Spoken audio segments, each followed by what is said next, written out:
Hello friends, welcome to my channel. আজ আমি দেখাবো কিভাবে একটা সৃজনশীল প্রশ্ন লিখতে হয় এসএসসিতে।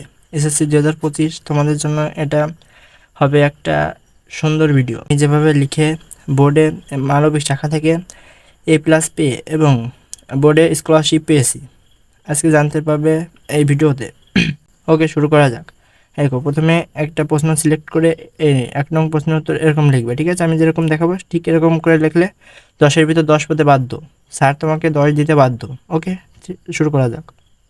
এই যে এরকম এরকম লিখবে, ঠিক আছে? এবার এখান থেকে মূল, এই যে টু দ্য পয়েন্ট, এই যে ক নং যেভাবে লিখতে হয়, হ্যাঁ, এই যে এখান থেকে শুরু করবে, একটু ফাঁকা রেখে এখান থেকে এরকম লিখতে শুরু করবে, হ্যাঁ, আবার এখানে শেষ করবে। ওকে, গেল ক, হ্যাঁ, ক গেল। এবার এখানে দিবে খ, খ, আর খও এখান থেকে লিখে লাগবে, হ্যাঁ। তারপরে এই যে এখানে এসে প্যারাটা শেষ করে দেবে, ক। এবার এখান থেকে শুরু হওয়ার কথা, কিন্তু এখান থেকে শুরু করবে না তুমি, একটু ফাঁকা দিয়ে এখান থেকে শুরু করবে, হ্যাঁ। এখান থেকে শুরু করে এরকম এসে এখানে 4 লাইন এই পর্যন্ত, মানে এই পুরো একটা পেজ হচ্ছে ক খ লেখার জন্য, ঠিক আছে? ক খ লিখবে।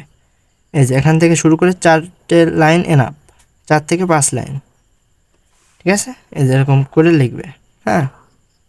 এইগুলো ক খ। আর গ ঘ সেম এরকম গ দিবা, হ্যাঁ। গতে হবে 3টে প্যারা, সবসময় খেয়াল রাখবে। যত নং প্রশ্নের উত্তর করবা, ধরো কতে 1, কতে 2, গতে 3, ঘতে 4। ঘতে 4 মানে 4টে প্যারা, কতে 1 মানে একটা প্যারা, ঠিক আছে? এরকম লিখবে। ক মানে জ্ঞানমূলক। ঘ হচ্ছে 4টে ইসের সমন্বয়ে ঘ। ক ঘতে আছে জ্ঞানমূলক, অনুধাবন, প্রয়োগ আর উচ্চতর দক্ষতা, ঠিক আছে? এই যে এরকম লিখবে।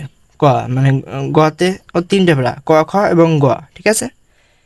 এবং ঘতে লিখবে এরকম 3টে 4টে প্যারা, এরকম ক খ সেম। এবং আবার এবং গতে লিখবে, ধরো এটা মনে করো গ, এটা খ না, এটা গ, গ দিলাম, হ্যাঁ। এই যে এইটুকু লিখবে, আবার 8 প্যারা, আবার এখান থেকে একটু ফাঁকা দিয়ে এখান থেকে লেখা শুরু করবে। আই থিঙ্ক তোমরা বুঝেছো এবং কি করে আমি লিখে বোর্ডে A+ পেয়েছি এবং বোর্ডে স্কলারশিপ পেয়েছি সেটাই আজকে শেয়ার করলাম। নিয়মিত ভিডিও পেতে ফলো করে রাখো, আর কোন ধরনের ভিডিও চাচ্ছ তোমরা কমেন্টে জানাতে পারো। ওকে, থ্যাঙ্কস এত দূর পর্যন্ত দেখার জন্য। আশা করি তোমরা ফুল মার্ক পাবে এবং শুভকামনা এসএসসি 2025-এর জন্য। ওকে, এবং কোন ধরনের ভিডিও চাও কমেন্টে জানাতে পারো। ওকে, থ্যাঙ্কস।